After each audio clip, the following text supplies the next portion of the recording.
ഉദ്യോഗസ്ഥർക്ക് നേരെ ഇന്നലെ ഉണ്ടായ ആക്രമണത്തിൽ പോലീസ് മേധാവിയുമായി സംസാരിച്ച ആഭ്യന്തരമന്ത്രി രമേശ് ചെന്നിത്തല പോലീസ് വീഴ്ചയെക്കുറിച്ച് DGP വിശദീകരണം നൽകി. പോലീസിന് വീഴ്ച ഉണ്ടായിട്ടുണ്ടെങ്കിൽ നടപടി ഉണ്ടാകുമെന്ന് DGP റവാഡ ചന്ദ്രശേഖർ അറിയിച്ചു. നേരത്തെ സമൂഹം സംസാരിച്ചിരുന്നു. കർശന നടപടി സ്വീകരിക്കാൻ പറഞ്ഞിട്ട് കർശനമായിട്ട് നടപടി സ്വീകരിക്കാൻ പറഞ്ഞിട്ട് അദ്ദേഹത്തിന് നിർദ്ദേശം ഉണ്ടായിരുന്നു. അത് പ്രകാരം മുന്നോട്ട് പോകുന്നതാണ്. ഇതിൻ്റെ ED റെയ്ഡ് അവർ സ്വന്തമായിട്ട് ചെയ്തതാണ്.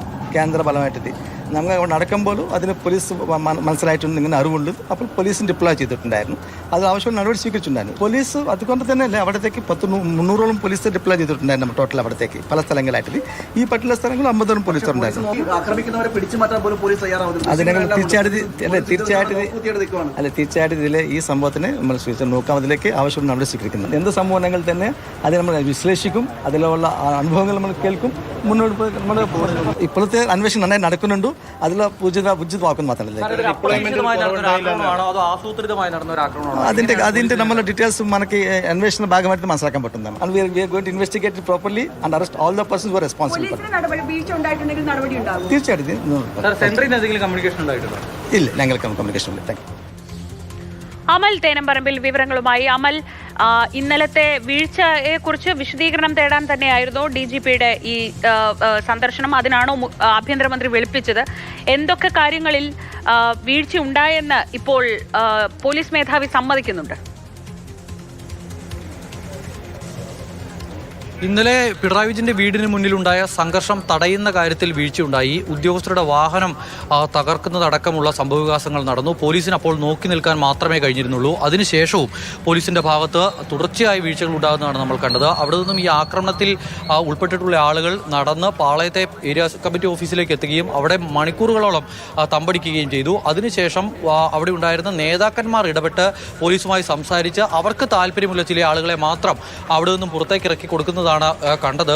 മറ്റു പല ആളുകളും ആ സമയത്തും പാർട്ടി ഓഫീസിന് പുറത്തായി പലയിടങ്ങളിലായി നടക്കുന്നുണ്ടായിരുന്നു. പക്ഷേ അവരെ ആരെയും പിടികൂടാൻ കഴിഞ്ഞില്ല എന്ന വളരെ ഗൗരവമായ ഒരു വിഷയം കൂടി നിൽക്കുന്നു. അങ്ങനെ വീഴ്ചകൾ പല വിധത്തിലാണ്. എന്തുകൊണ്ടാണ് ഇത്തരമൊരു സംഘർഷം ഉണ്ടാകുമെന്ന കാര്യം മുൻകൂട്ടി കാണാൻ കഴിയാത്തത് എന്നുള്ളതാണ് പ്രധാനപ്പെട്ട ചോദ്യം.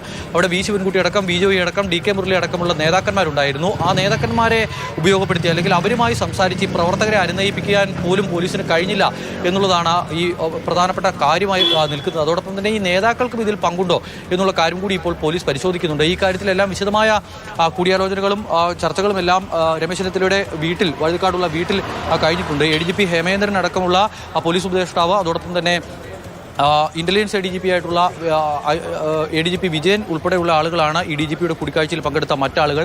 വിശദമായ കാര്യങ്ങളെല്ലാം പരിശോധിച്ചിരുന്നു. ഇവർ എന്താണ് സംഭവിച്ചത്, പോലീസിന് സംഭവിച്ച വീഴ്ച എന്താണ് എന്ന കാര്യത്തിൽ കൃത്യമായൊരു വിശദീകരണം ആഭ്യന്തരമന്ത്രിക്ക് DGPയും അതോടൊപ്പം തന്നെ ഇന്റലിജൻസ് ADGPയും നൽകിയിട്ടുണ്ട്.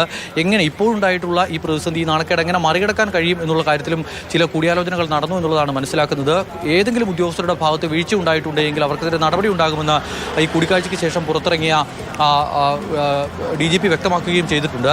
ഈ കേന്ദ്രത്തിൽ നിന്നും ഏതെങ്കിലും തരത്തിലുള്ള കമ്മ്യൂണിക്കേഷൻ ഉണ്ടായിട്ടുണ്ട്, എന്തെങ്കിലും തരത്തിലുള്ള വിശദീകരണം ചോദിക്കലോ മറ്റോ ഉണ്ടായിട്ടുണ്ടോ എന്ന് നമ്മൾ ചോദിച്ചിരുന്നു. പക്ഷേ ഇല്ല എന്നുള്ളതാണ് മറുപടിയായി പറഞ്ഞത്. ആസൂത്രിതമായി നടന്ന ഒരു ആക്രമണം എന്നുള്ള നിലയിൽ തന്നെയാണ് പോലീസ് ഇതിനെ കാണുന്നത്. വളരെ പ്രധാനപ്പെട്ട നേതാക്കളടക്കം ഈ ആക്രമണത്തിൽ പങ്കാളികളാകുന്നു. നേരത്തെ പറഞ്ഞിരുന്നത് ജില്ലാ സെക്രട്ടറി ആയിരുന്ന വിജോയ്, ഇപ്പോൾ MLA ആയ വിജോയ് ഇന്നലെ പറഞ്ഞിരുന്നത് വൈകാരികമായി ഉണ്ടായ ഒരു സംഘർഷം മാത്രമാണ് എന്നുള്ള നിലയ്ക്കാണ്. അങ്ങനെയാണ് CPM അതിനെ ചുരുക്കിക്കാട്ടാൻ ശ്രമിച്ചത്. പക്ഷേ കുന്നുകുഴിയിലെ മുൻ കൗൺസിലറായ CPMന്റെ തിരുവനന്തപുരത്തെ പ്രധാനപ്പെട്ട നേതാക്കളിൽ ഒരാളായ IP ബിനു ഈ വണ്ടിയുടെ മുകളിലേക്ക് മുട്ടേറിയുന്നതടക്കമുള്ള ദൃശ്യങ്ങൾ പുറത്തു വന്നിട്ടുണ്ട്.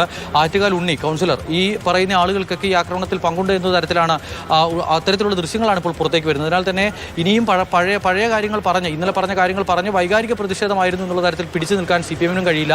അതിനാൽ നേതാക്കളുടെ പങ്കടക്കം ഈ വിഷയത്തിൽ ഉണ്ട് എന്നുള്ളത് കണ്ടുകൊണ്ടാണ് പോലീസ് ഇപ്പോൾ അന്വേഷണവുമായി മുന്നോട്ട് പോകുന്നത്. അന്വേഷണത്തിന്റെ പുരോഗതി അടക്കമുള്ള കാര്യങ്ങൾ ഇപ്പോഴെന്തായാലും ആഭ്യന്തരമന്ത്രിയെ DGPയും ഇന്റലിജൻസ് ADGPയും ധരിപ്പിച്ചിട്ടുണ്ട്. ശ്രീജ.